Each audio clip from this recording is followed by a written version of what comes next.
Hello, everyone, and welcome to a new installment of AV Veterans Talk. I'm your host, Bob Alvis, and this week we're speaking with Jodi Champagne, author, photographer. Jodi Champagne, welcome back to our show here. Thank you. Yes, it's glad to be back. Yeah, we enjoyed your history and everything you shared last time here and stuff. And we thought, like, man, we got to get some more of you in here. But the nice thing about this time you've come back, Yes. you have a whole new adventure you're on. Yes. And journey. And for those that did not catch the previous episode with Jodi, she was the author of Diminishing Generations here. I don't know if this is a picture here and stuff. And she did the 3-part series. Correct. On World War II, Korea, Vietnam. That's correct. And new technology. That's correct. That was interactive because you can do the. Why don't you explain the technology a little bit just to bring people up to speed of how you were doing that? Oh, sure. The 3 books are integrated with augmented reality that was designed by Digital Delta Design that allows, to be brief about it, allows video to come actually off the pages of the book. So you will actually hear and see the veterans tell their own personal story of history, unfiltered. So you will hear the good, the bad, and the ugly. Yeah. And completely different than what you normally would hear in a documentary. Yeah.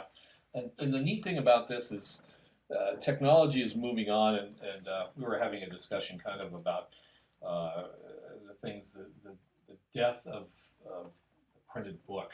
Yes. Stuff, how everything now in today's world, it's all about these handheld devices and computer screens and downloading and things like that. So you took the step to make sure that as the history is, stuff that future generations can now access something. You're not going to have to go to, I don't want to drop a name here, you're not going to have to go stand in the aisle of Barnes and Nobles and fight for space there. Yeah. So anyway, they can just download it, things like that. So pretty much a success, correct? Oh, very much so. And it's what I call bringing the past to the present in a new way. Mm-hmm. It keeps the physical book in hands with a technology that our youth today understands. Right. So it kind of brings it more to the present so we don't forget the past. Yeah. And the nice thing also is, once again, to get something live, it's actually hearing a person tell you the story. Yes. In person, it's very personal that way. Oh, yes. And, it's how would I say it? Boy, the emotion that goes in a book like that, not only for you doing the book, yes. but also the emotion that comes out of from the person that's interacting with it.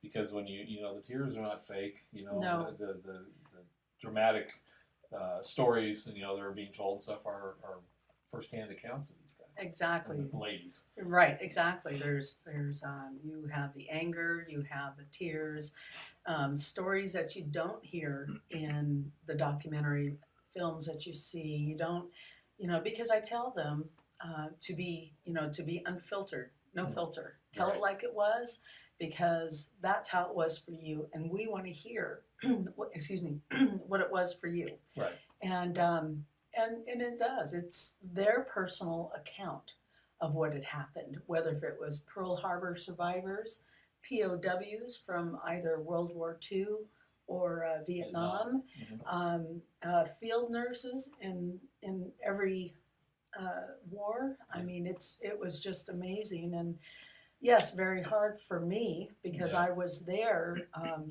taking the interview, videotaping it, so I seen even more stuff than what I actually edited down to. So it was very powerful for me and humbling and very awakening. Yeah. And, it's kind of an extension of where we were, when I started this journey with the history. It was, going to the classrooms and taking veterans into the classrooms and having them interact, because I knew the value of having young people, actually interact with a World War II, a Vietnam or Korean veteran, right. and how important that was. And now that they're leaving us in droves, yes, your technology and what you're doing here and stuff is an extension of what I can really no longer do by taking a veteran into a classroom. Right. You still get the chance to let people interact, really one-on-one and stuff, with live interviews like that. So, and it'll carry on for future generations and stuff. Exactly, and that's my whole purpose with the books, is to make it feel like you're actually sitting there with them and you asking the questions, because these are questions that you would want to know. Yeah, absolutely. And it goes deep, and it's preserved. Yeah. And the books are now all permanent collection in the Library of Congress, so their stories will be saved forever. Yeah. As long as America's here. Yeah, that's right. That's a long time. A long time, yeah.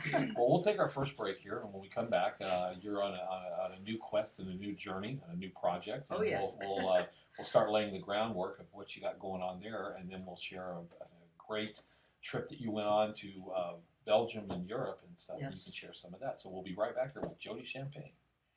I'm Bob Alvis, and thanks for joining us for this segment of AV Veterans Talk.